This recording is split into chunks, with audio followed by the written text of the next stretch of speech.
This is The Stone Journey, January 6, 2018. Episode 6, The Window Between Two IRANS. This story has nothing to do with my kidney stone.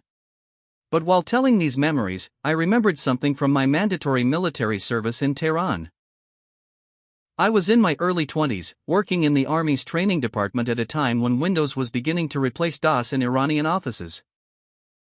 The secretaries knew Zarnagar, an old Persian word processor that ran under DOS. Now they had to learn Microsoft Word, and somehow I became the expert. My assignment was unusual: teach Word to the only women working inside an overwhelmingly male and deeply conservative military headquarters.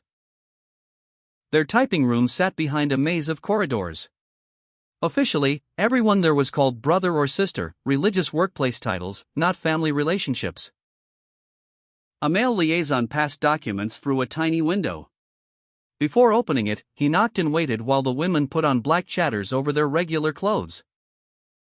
On my first day, he knocked, announced the arrival of the young instructor, and told me to wait until the sisters were ready. They led me through a back door. I walked in with my head tilted so far down that I was practically prepared to teach Microsoft Word to the carpet. The door closed behind me, and every black chatter came off. Underneath were colorful coats, fashionable jeans, and a completely ordinary office full of women ready to learn. All that ceremony had created an image of a forbidden world. Behind the door, it was simply a typing room with computers, paperwork, and the usual questions about where Microsoft had hidden everything. Then one day, an urgent letter arrived.